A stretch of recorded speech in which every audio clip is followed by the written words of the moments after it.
안녕하세요. 저는 어릴 때 고아원에 버려져 일생을 쭉 고아로 자라왔어요. 고아에게 사회는 너무도 냉혹한 현실이더군요. 어릴 때 부릴 수 있는 어리광조차 용납해주지 않았죠. 그뿐이면 다행이게요. 성인이 채 되기도 전에 유일한 보금자리인 시설에서 내쳐지는 상황은 절망스러웠죠. 그렇다 한들 내일이 없는 것처럼 희망 없이 지낼 수도 없었어요. 삶은 현실인걸요. 이런 환경에서 자라면서 자연히 도끼가 생겼고 아이러니하게도 제 자산이 되었네요. 많지는 않았지만 자립 정착금으로 5평 남짓한 작은 집을 구했고 남은 돈으로는 학창 시절부터 쭉 구상해온 첫 사업에 과감히 투자했습니다. 우여곡절 많은 삶을 살면서 두려움이라고는 없었으니 가능했던 거죠. 모든 것이 힘겨웠고 첫 사업이기에 불안했지만 다행히도 빚에 허덕이는 힘든 역경 없이 차근히 성장해 나갔네요. 물론 시행착오도 수도 없이 겪었지만요. 그런 시행착오 끝에 30이 다 되어서야 사업은 안정적으로 자리를 잡았어요. 남편은 사업을 막 시작했을 때 뽑은 첫 직원이었어요. 배송과 물류 업무를 담당하는 직원이었는데 일머리가 좋아 남편에게 맡기는 업무가 점차 늘어갔죠. 자리 잡기 전까지 참 많이 의지했던 유일한 직원이었네요. 그래서였을까요? 어느 순간부터인가 공적인 기대는 점차 사적인 관심으로 변해가더라고요. 이런 마음을 알게 된 순간부터 불도저처럼 밀어붙였고 그 결과 남편은 연인이 되었네요. 그때는 이 남자를 놓치면 세상이 무너지는 것만 같았어요. 그런데 그런 남자가 결혼을 하자더군요. 경희야, 우리 곧 1주년이잖아. 연애 기간 1년이면 이제 딱 좋은 것 같다는 생각이 들어. 응?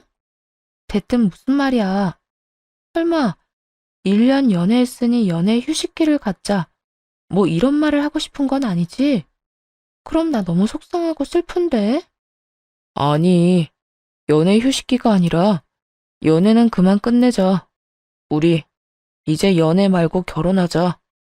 내가 더 잘할게. 이 몇 마디가 왜 그리도 설레었는지 모르겠어요. 고백을 받자마자 시모에게 결혼 승낙을 받기 위해 인사를 갔네요. 시모의 첫인상은 그야말로 완벽했어요.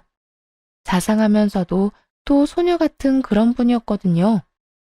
그런 시모가 제 손을 부여잡고는 남편을 거둬줘서 고맙다고 어찌나 인사를 하던지. 사람 구실도 못하고 지내던 남편이라 걱정이 이만저만이 아니었는데 절 만나고부터 확 바뀌었다면서요. 그땐 반가운 마음에 인사치레를 그렇게 하는 거라 여겼죠. 그런 시모가 참 겸손한 사람처럼 느껴졌어요.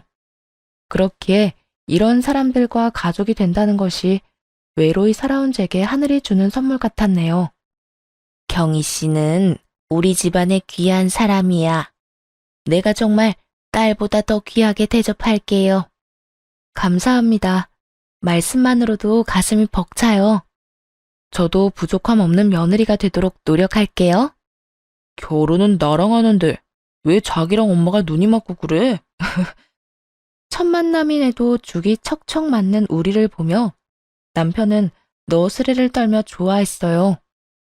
하지만 모순적이게도 이런 상황에 덜컥 겁이 나기도 했어요. 고아 출신을 아시고도 지금처럼 대해주실까? 하는 생각 때문이었죠. 결혼이라는 게 첫인상이 좋다고 모든 걸 인정받을 순 없는 거잖아요. 평생 숨길 수 있는 거라면 좋겠지만 어떻게 부모 없이 자랐다는 걸 숨길 수 있겠어요? 한참 좋은 시간을 나눈 뒤 돌아가기 전 큰 용기를 내어 솔직하게 털어놓았어요. 어머님, 그런데 제가 꼭 드릴 말씀이 있어요.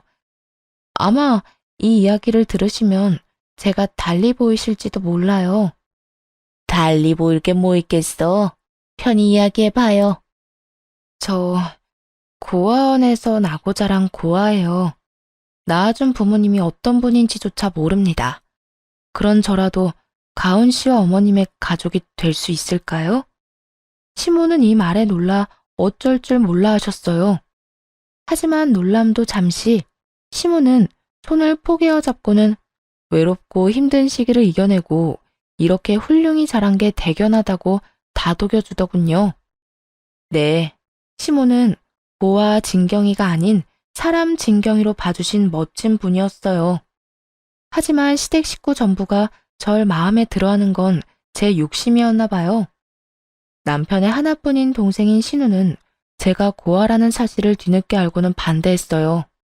그래서 신우로 인해 결혼 전 마음 상한 날도 있었고요. 오빠가 뭐 부족한 게 있다고 고아랑 결혼을 해. 부모가 어떤 사람인지도 모르는 사람을 왜 가족으로 받아들이냐고. 너 말 조심해. 혼자 힘으로 열심히 살아온 사람이야. 네가 그렇게 함부로 판단할 수 있는 여자가 아니라고. 오빠는 창피하지도 않아? 어디 가서 대접도 못 받을 출신 여자를 아내로 맞이한다는 게. 아가씨, 저 아가씨 마음 충분히 이해해요. 하지만 고아라는 이유로 무조건 반대만 하지 말고 평범하게 느끼고 봐줬으면 좋겠어요. 언니라면 그게 될 것 같아요? 왜 우리가 언니 때문에 남들에게 손가락질 받을 일을 감내해야 하는데? 저는 창피해서 싫어요. 평범한 사람으로 자라지 그랬어요, 그럼? 신우의 말에 더 분노한 건 시모였어요. 그런 마음으로 사람을 대하면 안 된다고 크게 나무라셨죠. 그러면서 신우가 아직 어려서 표현이 서툴러 그런 거라며 너무 마음에 담아두지 말라고 위로해 주셨고요. 가연이 너 말 가려 못해? 엄마가 널 이렇게 가르쳤니? 뒷배경이 아닌 사람을 볼 줄 알아야지. 네가 한참 어린애도 아니고 이게 무슨 무례야? 엄마까지 정말 왜 이래? 언제는 부족함 없는 사람에게 시집장가 보낼 거라며. 그게 하나뿐인 엄마 꿈이라며. 그래, 부모 없이 자란 가여운 애지만 내 아들보다 부족함 없는 사람이 바로 경이잖니. 엄만 이 결혼이 너무 좋고 축복해. 그러니까 딸, 너도 그런 마음으로 축하해줘. 시모의 현명한 대처로 덕에 신우의 반대가 조금 누그러졌어요. 그리고 이런 말에 시모에 대한 믿음이 두터워졌죠. 남편과의 결혼에 행복이 가득할 거라 믿었고요. 신우와의 관계도 노력하면 서서히 좁혀갈 수 있을 거라고 기대했죠. 시댁이 마치 친정이라 여기며 살고 싶었거든요. 그런 마음에 사업장과 시댁의 중간 지점에 신혼집을 얻었네요. 시모도 자식들 사는 모습을 곁에서 살피고 응원할 수 있다며 좋아하셨어요. 이런 애정 어린 관심 덕일까요? 결혼한 지 얼마 되지 않아 임신하게 되었네요. 하지만 10길 물속은 알아도 1길 사람 속은 모른다고 하던가요? 마음 따뜻하고 정 많은 분이라고 철석같이 믿었던 시모의 민낯을 알기까지는 얼마 걸리지 않았습니다. 시작은 시모에게 첫 용돈을 챙겨드렸을 때였어요. 시모가 일하던 직장에서 승진하게 되어 선물을 해드리고 싶었거든요. 당시에는 시모의 취향을 잘 몰라 선물 고르기가 까다롭고 어려웠죠. 그래서 필요하신 걸 사실 수 있도록 넉넉히 용돈을 드려야겠다는 생각에 300만 원을 챙겨드렸어요. 금액을 보고 크게 놀라셨지만 그만큼이나 좋아하시는 모습에 뿌듯함을 느꼈죠. 그런데 처음부터 너무 큰 돈을 챙겨드렸던 걸까요? 그 후로 시모는 은근히 용돈이 필요하다고 표현해 오더라고요. 스카프가 다 낡았네. 이 나이에 싸구려를 할 수도 없고 2억 개 정도 있으면 딱 좋을 듯한데 어떻게 생각하니 아가? 그럼 백화점 가서 한번 보세요. 스카프 값은 어머님께 미리 보내놓을게요. 어머, 이래서 며느리가 최고라니까. 고맙다 아가. 돈을 못 버는 것도 아니었고 가족들 아니면 열심히 번 돈을 누구한테 쓰겠나 싶은 마음에 시모가 필요하다 가지고 싶다 하는 건 모두 해드리려고 했었죠. 그런데 이런 생각이 불행의 서막일 줄은 꿈에도 몰랐습니다. 처음에는 부담되지 않았던 금액이 곧 치솟기 시작했으니 말이에요. 챙겨주기 시작한 지 두어 달쯤 후부터였어요. 백화점 팝업 매장에서 나름 알뜰하게 쇼핑하던 시모는 슬슬 백화점 명품관 상품에 눈독을 들이기 시작했죠. 거기다 남과 비교하며 대책 없이 쇼핑하려고 하더군요. 같이 일하는 직원이 이번에 샀다며 입고 온 코트가 너무 예쁜 거야. 그 옆에 서 있는데 얼마나 내가 후줄근해 보이던지. 이 나이에 그러면 되겠니? 그래서 말인데 나도 코트를 좀 샀으면 해. 아가, 부담되지 않게 500만 원 정도면 될 듯한데 줄 거지? 네? 코트에 500만 원이요? 어머님, 저번 달에 걸칠 게 없다고 자켓 사셨잖아요. 어머, 얘, 자켓이랑 코트가 같아? 내가 딱 받은 게 있어서 그래. 코트가 500이면 거저잖니? 요번 계절엔 이게 마지막이야. 약속하마. 점점 해퍼지는 소비를 하는 시모가 답답했어요. 명품관은 고가의 상품을 즐비한 곳이니 그 안에서는 저렴한 편일지 모르죠. 하지만 금액만 놓고 본다면 어떻게 500만 원을 저렴하다고 할 수 있나요? 그것도 본인 돈으로 사는 것도 아니고 아껴두기라도 한 것처럼 사달라고 하면서요. 점차 심해지는 상황을 더는 감당할 수 없다고 판단했어요. 그래서 시모에게 이런 식으로는 챙겨드릴 수 없다고 솔직하게 털어놓았죠. 어머님, 저요. 요즘은 너무 부담스러워요. 좋은 횟수도 커진 금액도 전부요. 내가 뭘 얼마나 달랬다고 벌써 이러니? 시모는 억울한 듯 말하더군요. 거기다 가여운 척까지 하면서요. 아가, 내가 네 덕 아니면 언제 또 이런 호사를 누려보겠어. 저도 어머님께 꼭 필요하다면 당연히 해드려야죠. 그런데 이런 식으로는 곤란해요. 돈 잘 버는 며느리 덕 좀 보려고 했는데 이게 널 힘들게 하는 일이다. 뭐 이런 거야? 어떻게 그런 말을. 너무 서운하구나. 서운하다는 시모의 말에 말문이 막혔어요. 잘 보이고 싶어서 노력했는데 돌아오는 게 고작 서운함이라뇨. 첫 단추를 잘못 끼웠다는 말을 이럴 때 쓰는 거겠죠. 지금이라도 상황을 바로잡기 위해 더 단호하게 말했어요. 시모는 기싸움이라고 여겼는지 코트는 포기 못하니 대신 금액을 낮추겠다더군요. 그런 시모에게 코트가 필요한 이유가 함께 일하는 분이 코트를 샀기 때문이라면 금액과는 상관없이 드릴 수 없다고 딱 잘랐어요. 그러자 시모는 역정을 내며 따지기 시작하더라고요. 그간 시모에게 드렸던 용돈을 적어둔 메모장을 시모에게 보여드리며 말했어요. 이걸 보고도 그런 말씀을 하실 수 있으세요? 1년이 채 되지 않는 기간 동안 드린 용돈이 직장인 연봉만큼이에요. 내가 그렇게 많이 썼을 리 있니? 네가 유세 떨려고 말도 안 되는 금액을 적어놓은 건 아니고. 제가 왜 그런 짓을 해요? 저 어머님 용돈 드리는 동안 남편에게도 한 번 말한 적 없어요. 알리고 싶었으면 진작에 남편에게 말했겠죠. 참나, 돈 몇 푼으로 치사하게도 구네. 예, 돈도 잘 버는 애가 왜 이렇게 치졸하니? 치졸한 게 아니고 악착같이 살면서 버는 거예요. 앞으로는 용돈으로 매달 100만 원씩 챙겨드릴게요. 필요한 게 있으시면 그 돈 모아서 직접 사세요. 이마저도 싫다고 하시면 그간 드렸던 용돈 기록 남편에게 다 알릴 거고요. 용돈을 매달 드린다고 했는데도 뭐가 그리 불만인지 시모는 그날부터 태도가 확 돌변했어요. 매달 드리기로 한 용돈을 드리는 날마저도 비꼬며 비아냥대기 일쑤였죠. 세상 참 좋아졌어. 보아가 사장도 돼서 시부모 용돈을 100만 원씩이나 주고 말이야. 이 눈치 없는 남편은 그런 말을 듣고도 바보 같은 소리를 하더군요. 진짜? 엄마는 좋겠다. 며느리가 용돈을 그렇게나 주고. 경희가 나 대신 엄마한테 효도하네. 효도는 무슨 당연한 거지. 이런 걸로 효도라고 하면 내 주변 친구들은 호강에 겨웠게.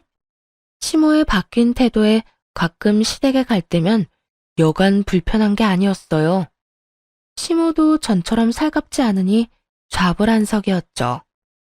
이 모습을 다 지켜본 신우는 한동안 잠잠하더니 시모와 합세에 괴롭히기 시작했어요. 고아 출신을 운운하며 버릇없이 굴기까지 했고요. 날이 갈수록 심해지는 괄시에 시댁에는 차츰 거리를 두었어요. 하지만 어디 그게 뜻대로만 되나요? 어느 날부터인가 아무도 없을 때 신우가 찾아오는 일이 있었어요. 현관암호를 어떻게 알았는지 집 안까지 들어와서는 허락도 없이 제 명품백에 손을 댔나 보더라고요. 홈캠에 찍힌 신우의 모습에 처음엔 정말 기함했더랬죠.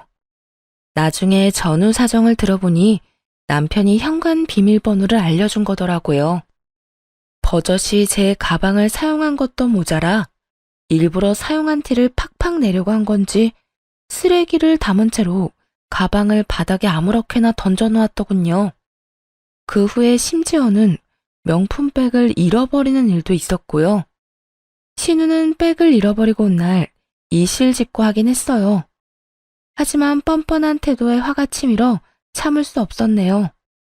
언니, 미니백 말이에요. 내가 엊그제 썼는데 잃어버렸지 뭐야?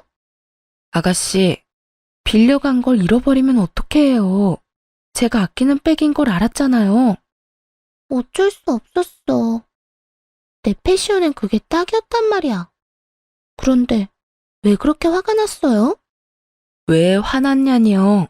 지금 이 상황에서 침착한 게 더 이상한 거죠. 에이, 언니는 돈 잘 버니까 그깟 명품백쯤은 당장 살 수 있잖아요. 내 마음에도 쏙 들었던 거니까 같은 디자인으로 사다 놔요. 이렇게 뻔뻔히 구는 신우를 더는 두고 볼 수 없겠더라고요. 그래서 그간 고아라며 비꼬던 것까지 일컬어 주의를 주었어요. 아가씨, 정말 너무한 거 아니에요? 그렇게 저더러 고아 하면서 못되게 군 것도 그렇고 제 가방을 허락 없이 쓰다 잃어버려 놓고도 사과는커녕 사놓으라고요. 왜 이래요? 제가 틀린 말 한 것도 아닌데. 고아라서 고아라고 한 게 문제될 것도 아니고 새언니가 가난한 것도 아닌데 가방이야 다시 사면 그만이잖아요. 아가씨, 남의 가방을 잃어버렸으면 사과를 먼저 해야죠. 그리고 제 출신이야 어쨌든 지금의 아가씨의 윗사람이에요. 버릇없이 굴지 말라고 말하는 거예요, 지금. 앞으로는 예의 갖춰요. 신우를 따라 집에 왔던 시무는 이 대화를 들었나 보더군요. 그리고 모든 상황을 알고 있음에도 신우가 아닌 저를 나무랐습니다. 듣자 하니 내가 말을 안 할 수가 없구나. 예, 내 딸이 틀린 말 했냐? 네가 고아인 건 사실이지 않냐? 네가 고아인 걸 네 부모 탓을 해야지. 왜 엄한 내 딸한테 성을 내? 너 그거 자격지심이야. 그리고 가방이야 또 사면 되는 것 아니냐? 그깟 가방이 뭐라고 니까지 깨를 혼내려 들어? 예, 귀한 내 자식한테 함부로 굴지 마렴. 알겠니? 엄마, 나 정말 속상해. 내가 뭘 그렇게 잘못했다고 이렇게 대하냐? 그치? 언제는 저도 이제 가족이라면서요. 가족이니까 아가씨가 잘못한 부분에 대해 말한 건데 제가 자격지심이네 하는 말까지 들어야 하나요? 이게 유치하게 편든다고 해결되는 문제인가요? 도대체 어머님도 아가씨도 왜 그러시는 건데요? 이날 알게 된 사실이 하나 있었네요. 제가 이 집에서 왕따를 당하고 있다는 사실이요. 이런 상황에서 남편은 입도 뻥긋하지 않더군요. 잘못을 하지 않은 제가 이렇게 몰렸음에도 말입니다. 상황을 이해해 볼 생각조차 하지 않았던 거죠. 그날 집으로 돌아와 눌러왔던 화를 터뜨렸어요. 왜 그 자리에서 가만히 있었어? 자기 가족만 가족이고 나는 남이라 이거야? 왜 내가 피해를 보고도 욕을 먹어야 하냐고. 왜 그렇게 열을 내? 내가 그 자리에서 자기 위한다고 끼어들었으면 편 나눠 싸우는 꼴밖에 더 듣겠어. 편을 나누자는 게 아니라 내가 잘못하지도 않았는데 자기 가족들한테 그런 대우를 받고 있으면 제지를 해야지. 자기 가족들이라니? 내 가족, 네 가족 나눌 일이야 이게? 그렇게 말하면 내가 서운하지. 집까지 와서 역정을 내야 해? 아, 내가 제대로 주의 주고 당부할 테니까 그만 기분 풀어. 서운한 걸로 치면 나만 하겠느냐고 뒤집어 놓고 싶은 마음이 굴뚝 같았지만 작정하고 싸울 만큼 기운이 남아있지도 않았고 신우에게 당부하겠다는 남편을 더 잡을 순 없었어요. 그 일 이후로는 시댁 식구와 거리를 두며 지냈죠. 일에 집중하며 바쁜 날을 보내니 시댁 식구와 함께할 시간이 현저히 줄기도 했고요. 그렇게 지내는 사이 첫 아이를 출산하게 되었네요. 사업체를 관리하는 일을 남편에게 맡기고 아이에게 전념했어요. 임시적인 남편에게만 맡길 순 없어서 중대한 사항이나 결정은 제가 처리했지만요. 남편은 전보다 많아진 업무량으로 힘들어했고 또 버거워했어요. 대신 밖에서 고생하는 남편을 위해 집안 살림에는 손 하나 까딱하지 않도록 신경 써줬죠. 네, 독박 육아와 독박 살림을 해왔던 거예요. 이렇게 전투적으로 살다 보니 정말 힘겹더라고요. 아이의 돌 전까지만 참아보자는 마음으로 이 악물고 주부로 지냈네요. 그런데 아기가 10개월쯤 되었을 무렵 가족이라는 이 구질구질한 인간들을 인생에서 완전히 도려내야겠다고 다짐하게 되었습니다. 모전자전이라고들 하잖아요. 시모가 그랬던 것처럼 남편도 마찬가지더라고요. 여태 숨겨온 탐욕을 드러내기 시작했죠. 저를 대신해 사업체를 운영하던 남편은 자신이 회사 관리를 잘하고 있다는 것에 의기양양했어요.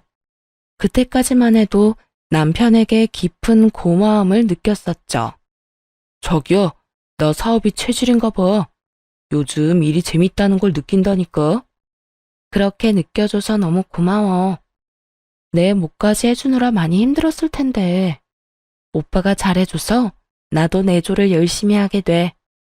하지만 칭찬 몇 번에 이 얌체 같은 인간은 기고만장해져서는 제게 확인받아야 할 사항까지 멋대로 정하기 시작했어요.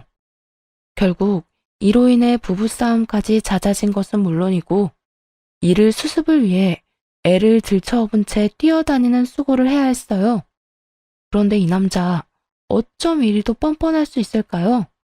남편은 자기가 잘하는 모습만 눈에 보이는 건지 자신이 원래 사업 수완이 좋은 사람이라며 매출을 운운하며 욕심을 드러내더군요. 당신 이번 매출 보고 받았지? 내가 1인 받고 운영하는 기간 동안 매출 확 오른 거 말이야. 응, 저번 주에 전달 받았어. 수고 많았어, 오빠. 그래도 주말까지 나가지 말고 하루쯤은 가족이랑 시간도 좀 보내줘.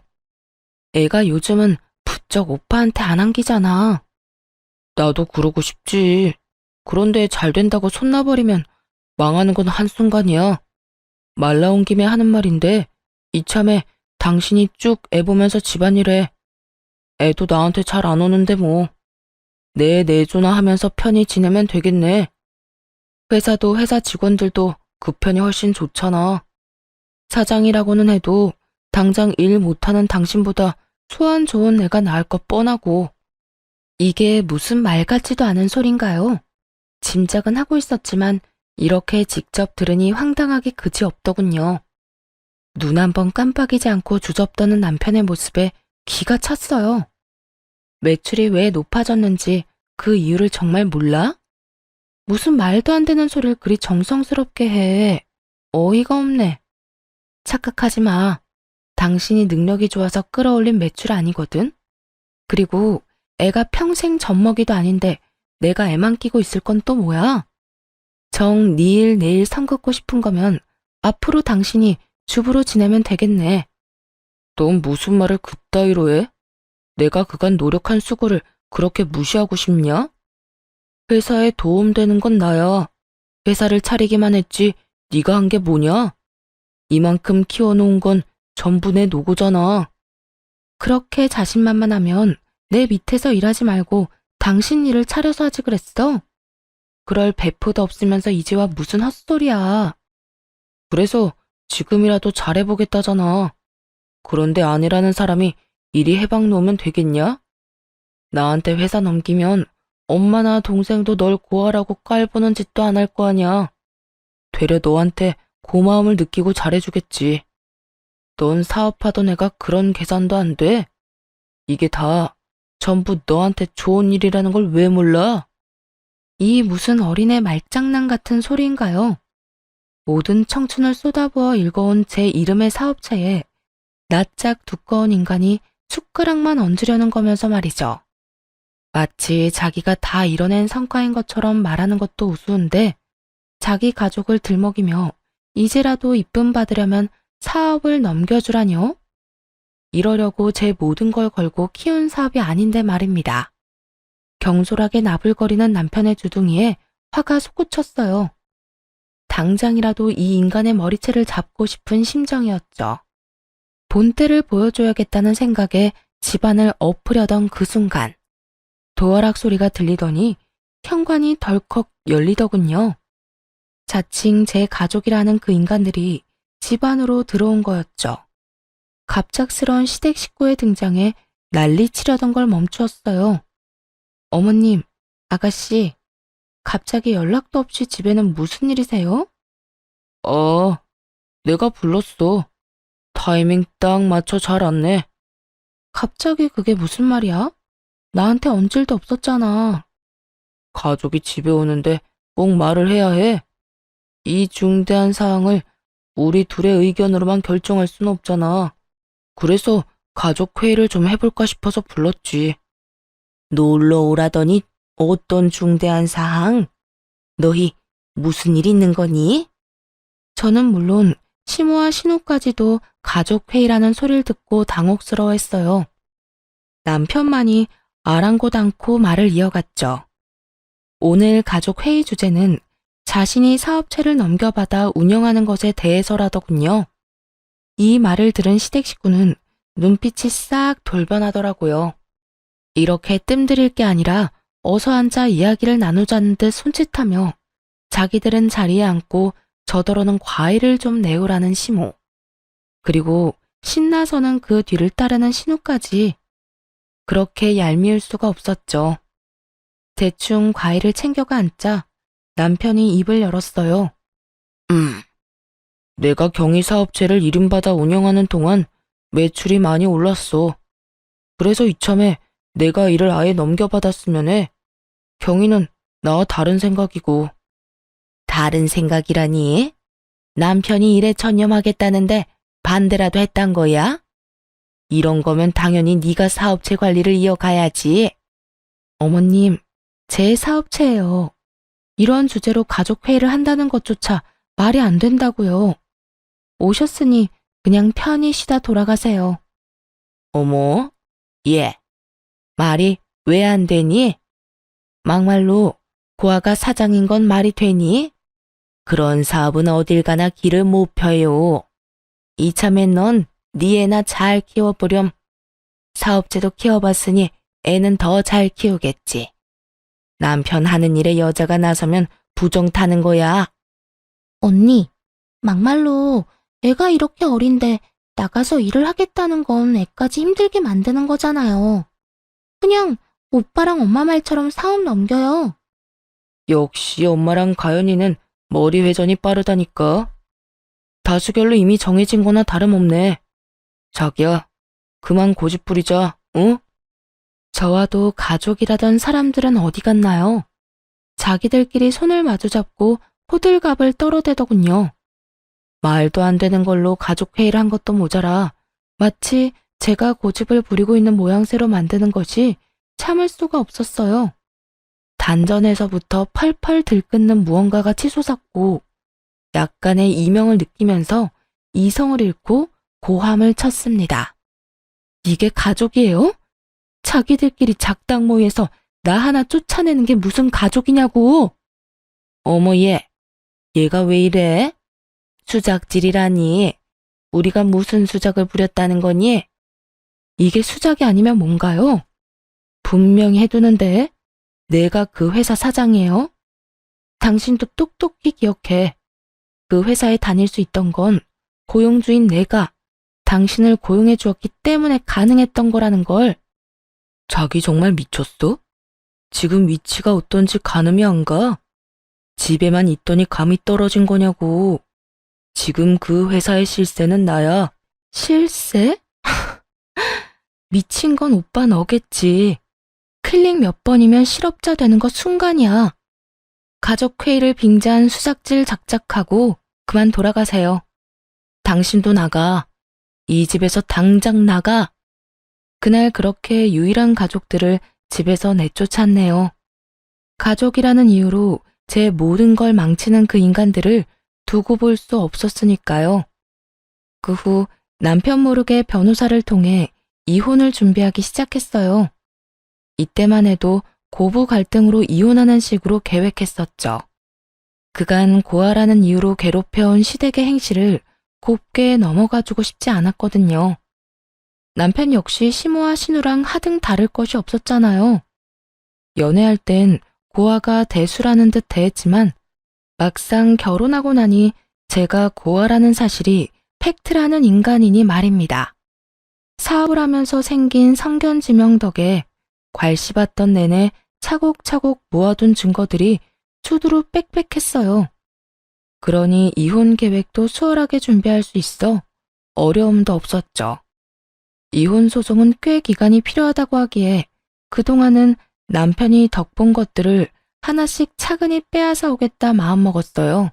자신의 탐욕이 불러온 파국을 온몸으로 느낄 수 있도록요. 가장 먼저 한 일은 제 회사에서 당장 해고하는 것이었네요. 물론 해고장은 남편이 지내고 있던 시댁으로 보냈고요. 아니나 다를까 그 서류를 받자마자 남편은 곧장 찾아왔어요. 비밀번호를 바꿔서 들어오지도 못하고 현관문을 두드리며 어찌나 고함을 쳐대던지. 야, 문 열어. 문 안 열어? 네가 뭔데 날 잘라? 내 회사야. 내가 이끌고 있던 내 회사. 니까짓 게 뭔데 날 잘라?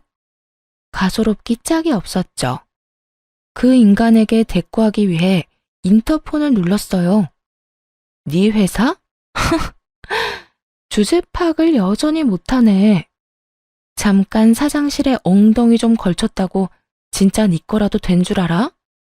내 청춘 다 바쳐서 내가 세운 내 회사야. 넌 그저 남의 것을 탐내는 도둑일 뿐이고. 더 소란 피우지 말고 돌아가. 사람 부르기 전에. 야! 진경이, 네가 어떻게 나한테 이래, 어떻게. 이러고도 우리 관계가 무사할 것 같아? 내가 왜 너랑 결혼까지 했는데? 내가 왜? 나랑 왜 결혼했는데? 보아인 내가 능력 좋으니까 어떻게 해보려고? 그런데 어떡하나. 내가 고아는 맞지만 사리 분별은 명확해서. 네 배가 아프다 못해 골맞으면 심내 난.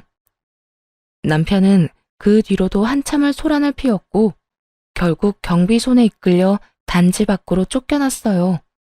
그 모습을 베란다에서 지켜보는데 속이 다 시원했네요. 그리고 남편이 회사에 가 난리를 칠 걸 우려해서 모든 직원에게 일주일 휴가를 주었어요. 일주일 후 직원들 출근에 맞춰 회사에 복직했죠. 그런데 회사가 문 여는 날만 기다렸던 건지 복직 첫날부터 남편이 찾아와 대면하게 된 게 아니겠어요? 눈에 뵈는 게 없는지 저를 발견하고는 아이처럼 떼를 써대는 겁니다. 당장 해고 전으로 모든 걸 다 돌려놔. 내가 무슨 이유로 잘려? 이건 부당해고야. 노동청에 신고하기 전에 원래대로 돌려놓으라고. 그리고 다시 생각해봐. 아니, 제발 좀 내 말대로 좀 해. 내가 왜 그래야 하는데? 정말 끝까지 이럴 거야, 너? 보아라, 나랑 쪽내면 갈 곳 잃은 유기견 신세야. 몰라? 가족 울타리에 속해서 살고 싶으면 자존심 작작 부려? 그 나이에 여태 위치 파악도 안 되면 어떡해? 남편은 날이 선 눈빛을 하고는 잡아먹을 듯 노려보더군요. 하지만 고작 그 정도로 주눅이 들 제가 아닌걸요. 저는 그런 남편에게 눈 하나 깜빡하지 않았어요. 그런 모습이 더 남편을 자극했던 건지 갑자기 멱살을 잡더군요. 태어난 것 자체가 죄라 부모한테 버려진 년을 돈 많은 거 하나 보고 걷어줬더니 이렇게 내 뒤통수를 쳐? 이래서 천한 신분인 것들은 상종하면 안 되는 거야.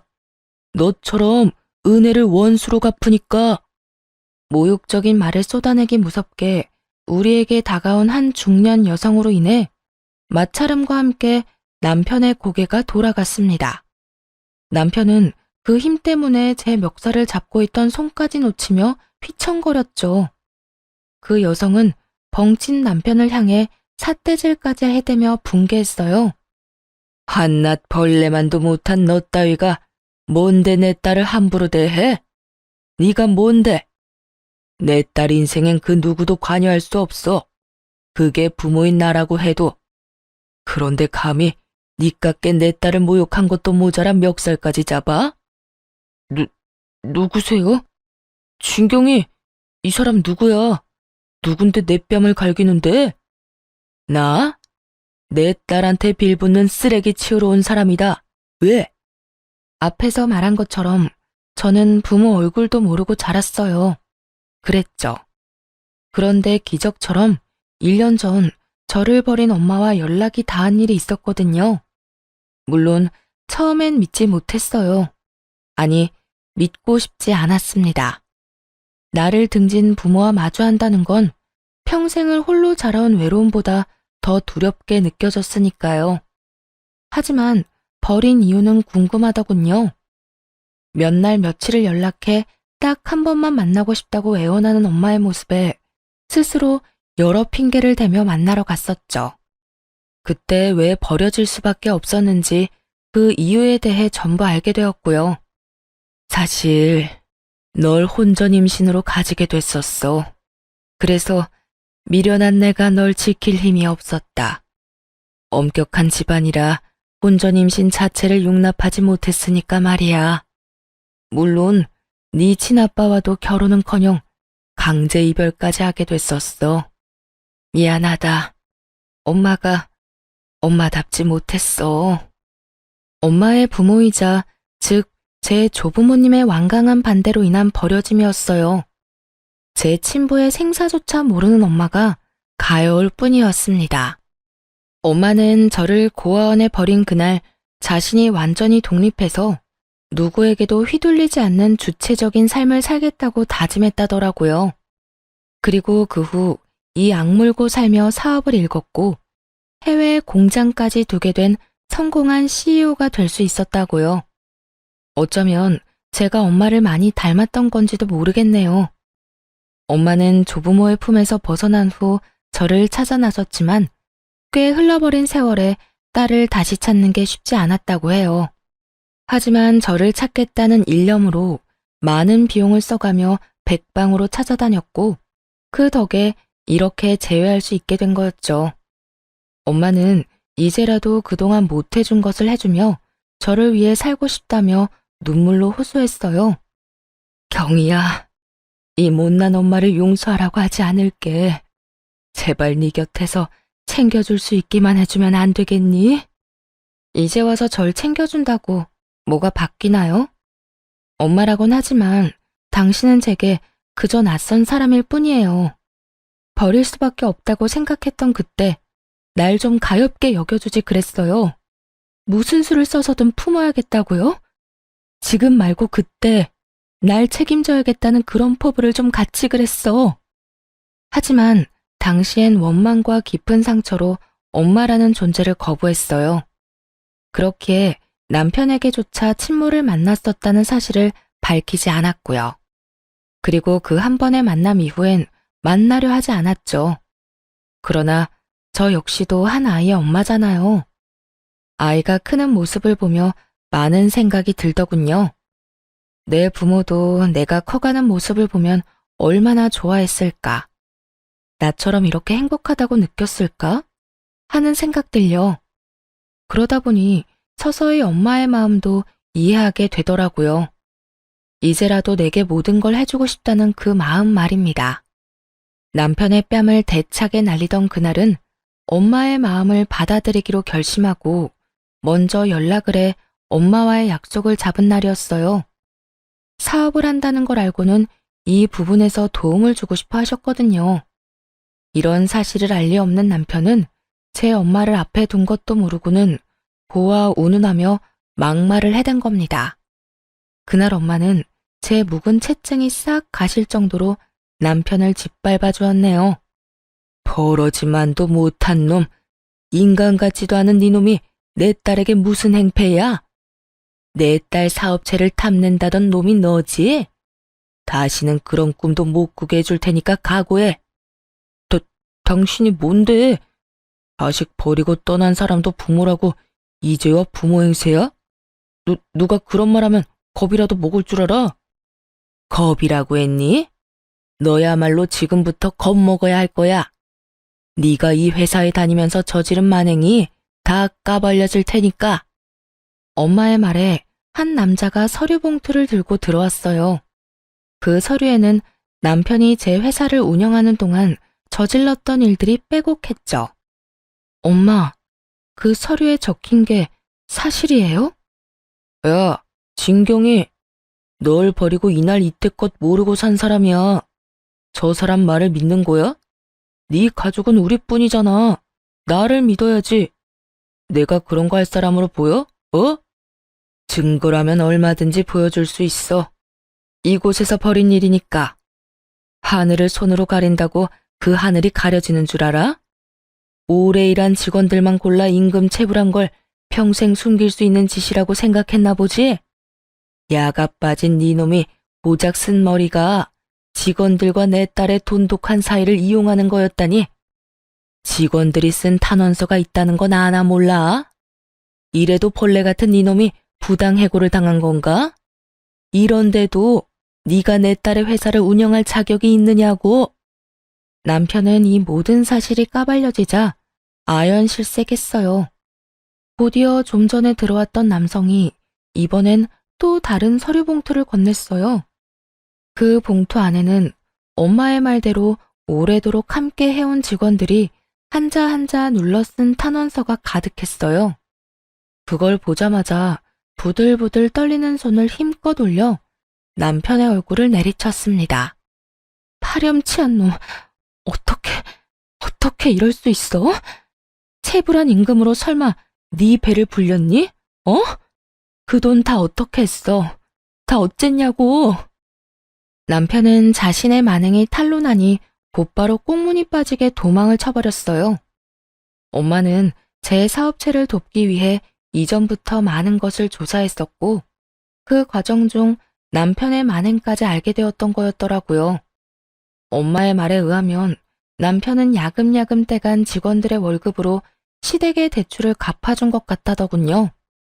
그 말을 듣고 어찌나 창피하던지 얼굴이 붉어졌네요. 그런 하찮은 인간을 그간 가족이라 여기며 믿고 의지했던 스스로가 너무도 미련하게 느껴졌어요. 이제 친엄마도 만나게 된 마당에 이런 지긋지긋한 악연을 이어갈 필요가 뭐 있겠어요. 곧장 준비를 해왔던 이혼 소송을 시작했네요. 엄마는 제 이혼마저도 도와주고 싶어 했어요. 한국에서 가장 유능한 이혼 전문 변호사랑 연결해 줄게.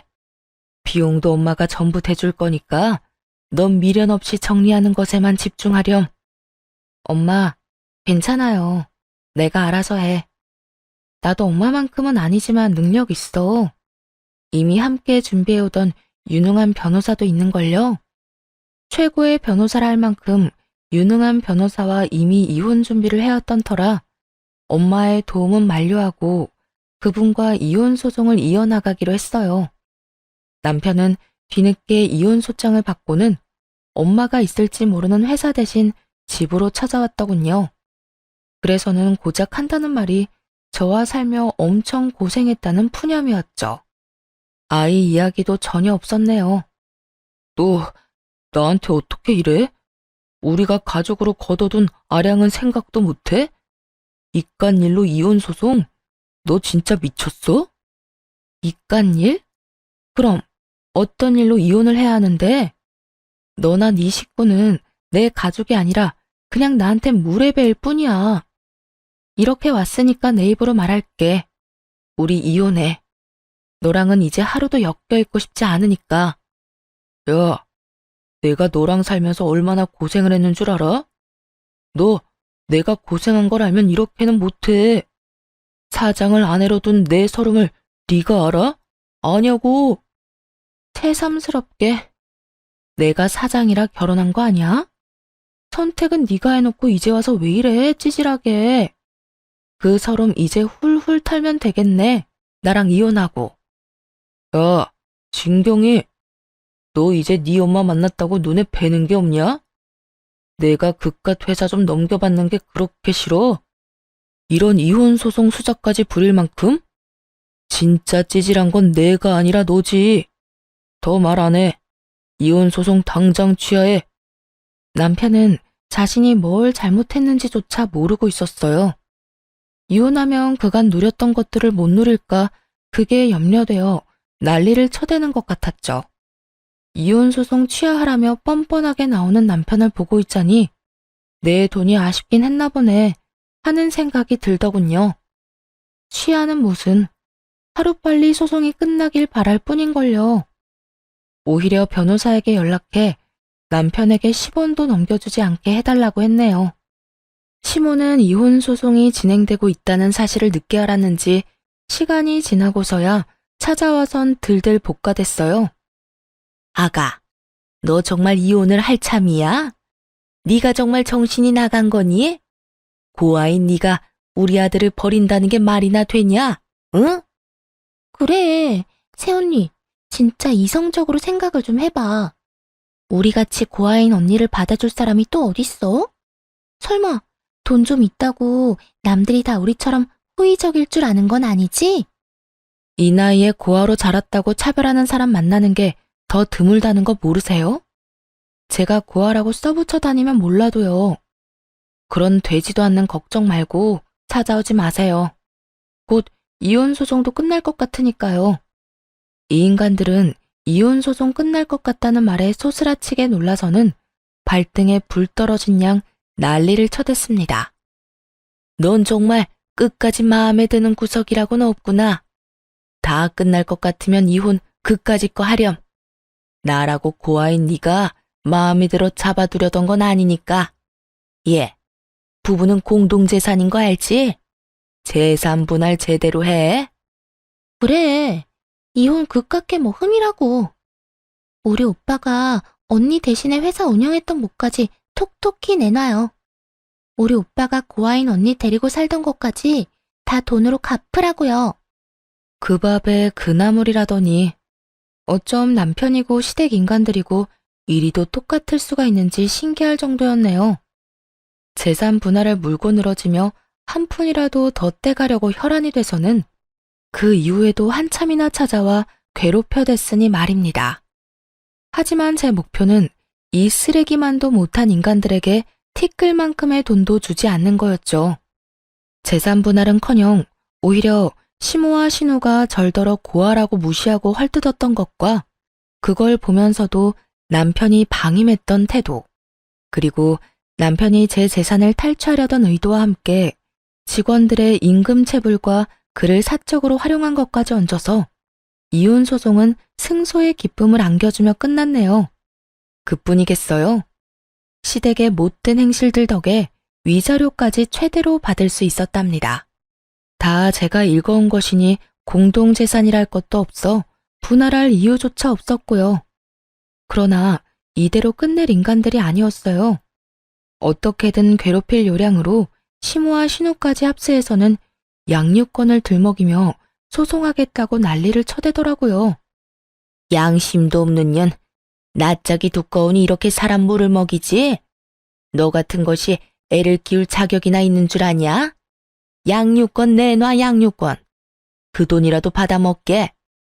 제 자식을 사기꾼으로 만들고 싶진 않네요. 그리고 경제력도 없는 인간을 뭘 믿고 애를 맡겨요? 미쳤어요? 경제력이 없다니. 경제력은 네가 빼앗아간 거잖아. 네가 내 인생을 이렇게 꼬아놓은 거잖아. 돌려내. 돌려내라고. 사람이 이렇게 추잡스럽게 미치면 어떻게 해. 내가 빼앗은 게 아니라 네가 죄를 지어서 잘린 거야. 법원에서도 인정한 걸 아직도 이해 못해? 미련에서는. 뭐야? 야, 이년이 돈 좀 있어서 고아라도 받아줬더니 이제 있는 돈 없는 돈 다 빼앗아 가놓고 뭐? 다는 못 뺏겨.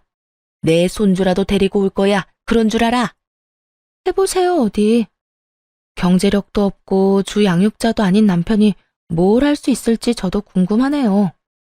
애 한 번을 제대로 안아준 적 없는 저 인간이 무슨 해볼 테면 해봐요. 아빠로서 자격도 없는 무능한 인간 딱지 제대로 붙여드릴 테니까. 전 시무는 지 아들의 무능함은 전부 제가 만든 거라며 무섭고 독한 년이라고 한참 욕을 퍼붓고는 이를 바득바득 갈면서 남편을 데리고 돌아갔어요. 이렇게 찾아와 구질구질하게 굴었지만 양육권 소송에서 이길 수 없음을 알았는지, 그리고 더 싸워볼 자금도 없었던 터였는지 소송을 하진 않더라고요. 그래서 여기까지만 하고 참으려고 무던히 노력했습니다. 아이의 아빠이고 부모라는 존재가 얼마나 소중한지 잘 알기에 아이에게서 아빠의 존재를 빼앗을 생각은 없었어요. 하지만 이 기회마저 걷어찬 건 바로 전 남편이었네요. 첫 면접 교섭일, 아이가 너무 어려 함께 동행했거든요. 전 남편은 아이를 예뻐만 할 줄 알지 아이에 대해 아는 것이 없으니 어쩔 수 없었죠. 그런데 전 남편이 작정을 하고 나왔던 거더라고요. 대면하는 장소에 시모와 신우까지 대동해 나와 쇼를 해댔거든요. 자기야, 우리가 비록 서로 헐뜯으며 지저분하게 싸우긴 했어도 난 내 아이도 당신도 너무 소중하다고 생각해.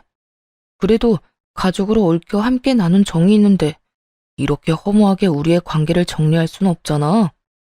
그래, 아가. 우리가 분한 마음에 너를 찾아가 못되게 굴었던 행동은 충분히 반성하고 있어. 든 자리는 몰라도 난 자리는 안다고. 네가 있을 땐 몰랐던 걸 너가 없어지고 나니 알겠더구나. 내 아들과 재결합해주렴. 더는 이전 같은 멍청한 짓 하지 않을 거야. 자기야, 엄마 말 진심이야. 우리 정말 반성 많이 했어. 아이를 생각해서라도 재결합하자. 내가 육아하고 당신은 그간 못한 일 원 없이 하면서 지내자. 당신 회사 탐내는 그런 바보 같은 짓 절대 안 할게. 전 남편의 말 한마디 한마디가 전부 황당했지만 더 놀라웠던 건 바로 전 시모의 태도였습니다. 어찌나 연기를 잘하던지 눈물 콧물을 흘려대며 이제야 제 소중함을 알겠다고 하는데 어찌나 어이가 없던지. 얼마 전 이를 바득바득 갈며 분노하던 모습은 온데간데 없더라니까요. 그뿐인 줄 아세요? 전 신우는 또 어떻고요? 다시는 고아 운운하며 비난하거나 얕보지 않겠다면서 휴지로 눈물을 훔치는데 그건 그것대로 가관이었어요. 언니한테 그동안 얼마나 무례했는지 너무 늦게 알아서 미안해요. 제발 다시 돌아와줘요. 돌아와만 주면 앞으로는 윗사람으로 깍듯하게 대할게요. 진심으로요. 자기야, 우리 가족이 이렇게 당신을 원해. 우리 정말 깊이 뉘우치고 미안해하고 있어. 나 당신 정말 사랑했고 여전히 사랑해. 없어 보니까 알겠더라. 그동안 잘못했던 거 재결합해서 함께하는 동안 열심히 갚을게. 나도 그리고 내 가족들도. 그러니까 기회를 줘. 전 시댁 식구들의 말을 쭉 듣다 웃음이 터졌어요. 한참을 웃자 서로 눈치를 보며 따라서 희죽거리더군요. 그런 전 시댁 식구에게 싸늘한 표정을 하고는 말했습니다. 이혼 서류에 잉크가 다 마르지도 않았는데 이게 무슨 개수작일까? 당신들이 날 고발하며 괄시했던 내용이 여전히 고스란히 남아있는데 정신 차릴 겸 한번 들려드릴까요? 진짜 대단들 하네요. 돈이 있다 없으니까 미칠 것 같던가요? 발칙하기 짝이 없네. 그러게, 있을 때 잘 좀 하지. 자기야, 무슨 말을 그렇게 해. 우린 전부 진심이야. 우리 가족은 널 그리워하고 있다고. 날 그리워해? 내 돈이 필요한 걸 누가 모르니? 고아 하더니 정말 저는 평생 고아로 살 운명인가 봐요. 나한테 이러는 당신들 꼴이 너무 우습고 천박해 보이니 말이에요. 다들 정신 좀 차리세요. 남 등쳐먹고 살 궁리 그만하시고. 이 말에 갑자기 전 남편은 오열을 하며 포효했어요. 그리고 곧 이러는 이유를 알게 되었죠. 내가 이 나이에 무슨 일을 할 수 있겠어. 너랑 헤어지고 땡전 한 푼 없는 몸으로 뭐라도 하겠다고 택배일 시작했는데 지금 그마저도 잘려서 일용직을 해야 할 판이야. 나 정말 네 회사 욕심내지 않을게. 제발 날 좀 받아주면 안 될까? 예, 우리도 위자료 준 돈 메꾸느라 너가 줬던 명품 백이고 옷이고 다 팔았다. 내가 이 나이 먹고 후줄근한 모습으로 나다니는 게 창피해 미칠 지경이야. 제발 내 위신 좀 되찾게 도와주렴, 응? 언니, 제발 사람 살린다 생각하고 우리 좀 받아줘요. 부탁이에요. 어찌나 돌아와달라 애원을 하던지요. 하지만 그런 전 시댁 식구들의 모습에 동요하지 않았어요. 불쌍하긴커녕 되려 더 괘씸하게 느껴질 뿐이었죠. 마지막으로 제대로 짓밟아주고 싶다는 생각마저 들더군요. 참 다들 재미있네요. 안 하던 짓을 하니까 흥미는 좀 생겨요. 그런데 어쩌나? 당신들과 함께한 모든 날이 나한테 지옥 같았어. 그래도 그 덕에 부자 엄마와 연도 닿고 얼마나 다행인지 몰라요. 그런데 다시 재결합이라니 무슨 그런 끔찍한 소리래요? 부자 엄마라니? 아가, 널 버린 사람이 부자란 거야? 그럼 우릴 더욱더 받아줘야지. 고아인 널 이때껏 보듬어 줬잖아. 우리한테 보상해야 하는 거잖니? 보상? 이혼한 보상으로 내가 선물을 받긴 했어요. 엄마가 이혼 선물로 외제차를 뽑아줬거든. 저기, 저 차인데. 어때요? 멋지죠? 당신들 재산 다 합쳐도 못 사는 차인 건 알아보려나 몰라. 가리킨 차를 보더니 전 시댁 식구들은 놀라 입이 떡 벌어지더라고요. 그런 전 시댁 식구에게 한 번만 더 양육권이네 재결합이네 하면서 심기를 건드렸다간 이렇게 깔끔히 끝나진 않을 거라는 말과 함께 양육비도 됐으니 애볼 생각은 추호도 말라며 엄포를 놓았어요. 참, 어차피 양육비 줄 형편도 못 되지? 그래, 그 돈 평생 주지 마. 너 같은 아빠를 둔 창피를 내 자식이 감내하느니 아빠 없다 생각하며 사는 게 낫지 않겠어? 네 생각도 그럴 거라고 생각해. 그럼 다신 보지 말자.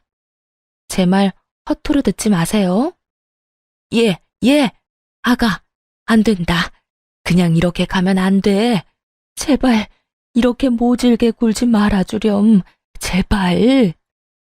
자기야, 생각을 좀 돌려줄 순 없어? 어? 그래도 우리 애인데 이게 무슨 말도 안 되는 소리야. 제발 좀 우릴 가엾게 여겨줄 순 없는 거야? 우리 좀 받아주라, 좀. 아이를 안고 그곳을 나가는 그 순간까지도 전 시댁 식구와 전 남편은 바짓가랑이라도 붙잡을 태세로 쫓아나왔어요. 하지만 깡그리 무시한 채 멋들어지게 외제차를 몰며 돌아왔답니다. 사이드미러에 비친 전 시댁 식구의 모습은 그야말로 통쾌하기 짝이 없었네요. 제 차를 주차했던 자리에 그대로 주저앉아 땅을 치며 울던 모습을 마지막으로 그렇게 전 남편과 전 시댁 식구와는 깨끗이 끝이 났네요. 지금은 인생을 충분히 즐기며 살아가고 있어요. 아이도 꽤 자라 어린이집을 다니며 행복한 나날을 보내고 있답니다. 물론 사업에 열중하느라 눈코 뜰 새 없이 바쁜 날의 연속이지만 그럼에도 육아 역시 놓지 않고 충실히 해내고 있어요. 친엄마와는 자주는 아니지만 종종 연락하고 지내고요. 한국에 들어올 때면 하나뿐인 손주라며 그리도 챙기세요. 제게 주지 못했던 사랑을 제 아이에게나마 모두 베풀 거라더니 지금껏 그 말씀을 지켜주고 계시네요. 손주를 보고 싶다고 해외에 나가 있는 동안에도 매일같이 영상통화를 하며 애정을 보여주시고요. 아이가 아빠의 빈자리를 느끼면 어쩌나 하는 고민도 있었지만 친엄마와 제 노력을 알아주는 건지 씩씩하고 명랑하게 자라주고 있어요. 이렇게 이혼 후 워킹맘으로서 씩씩히 해내고 있네요. 이혼을 통해 탐욕이 얼마나 무서운 건지 알게 되었던 것 같아요. 욕심이 눈을 가렸을 때 닥치는 위기는 참 위험한 거라는 것도요. 제 것에 충실하고 열심히 하는 것만큼 안정적이고 보람찬 것도 없다고 생각해요. 그래서 모든 열정을 제 삶에 쏟게 되네요.